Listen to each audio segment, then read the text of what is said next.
大家好，欢迎您来到我的频道。今天的视频跟大家分享 Costco 这个百变的玉米饼。这个玉米饼在其他超市也有出售，但是 Costco 的价格应该是最实惠。这一大包一共18张，价格是5块4毛9。它是由小麦面粉、淀粉、植物油、泡打粉以及一些食物添加剂经过烘烤制成，里面不含反式脂肪。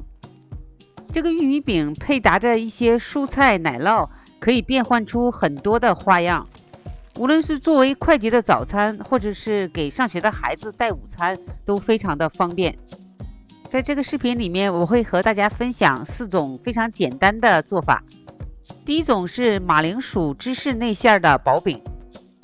准备2张玉米饼，这个玉米饼不需要冷藏保存，按照保质期之前食用完就可以。2个中号大小的马铃薯切成小方块，然后放入冷水中煮熟，再控水捞出，压成土豆泥。平底锅放入1大勺的油，将2条切碎的 bacon 放在里面翻炒。培根炒至变色后，加入半杯的青豆。这个青豆就是 Costco 大包装的冷冻的，在我回购的视频当中有介绍过。半根胡萝卜切成丁也加进去，以及半杯的冷冻玉米粒儿，再加入1小勺的黑胡椒以及1小勺的盐。翻炒均匀后，加入到土豆泥中，一起拌匀。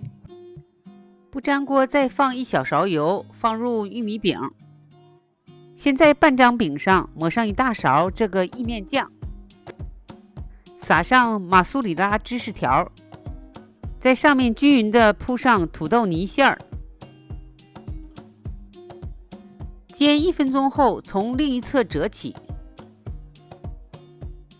再煎1分钟后翻面煎另外一面。煎的时候一定要开中小火，两面煎至金黄色就可以出锅了。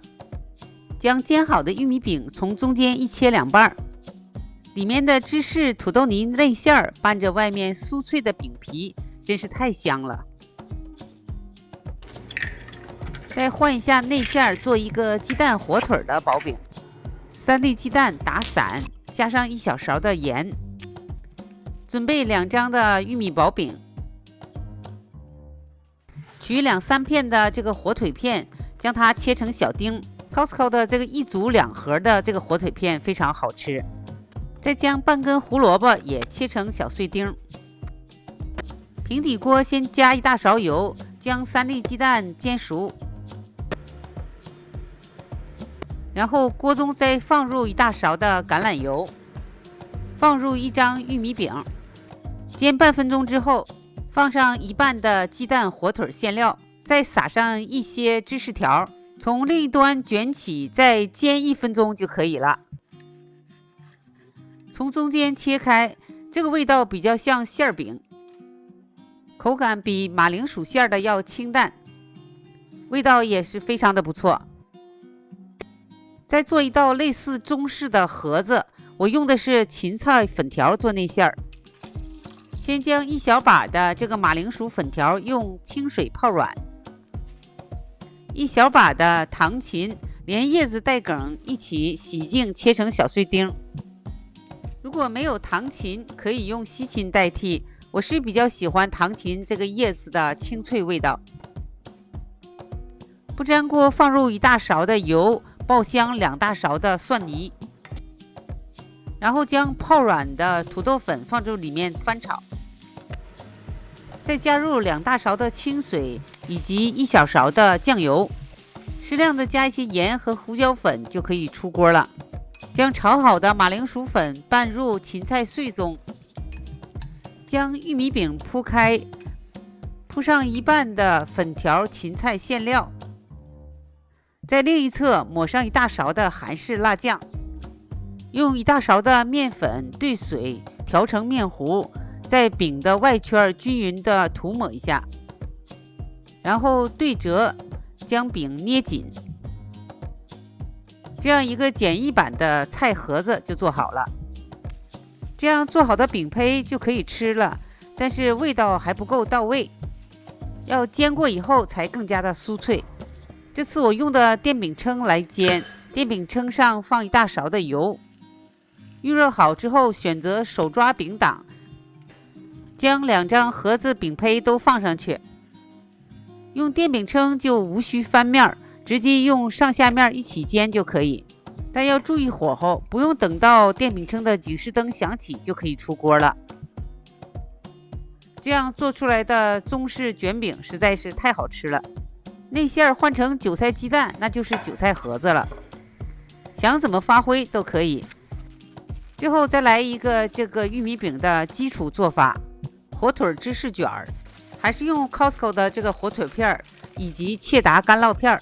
这个切达干酪片我是在其他超市买的小包装的。再准备1张玉米饼，铺上2张生菜叶，将火腿片摆在上面，再摆上芝士片，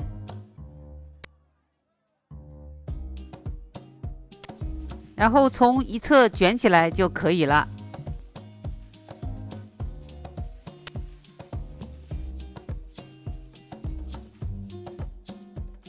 用一把锋利的小刀均匀的切成小段。这个火腿芝士卷无需加热，作为孩子的午餐非常的适合。这个玉米饼在没有加热之前是口感很有嚼劲的面饼，加热之后就会变成酥脆的薄饼。大家完全可以按照自己的口味来变换着做法，简单快捷，相对营养也算丰富，最关键的价格也实惠。大家也试着来开发一些新的做法吧。好，感谢您的收看，我们下期视频再见。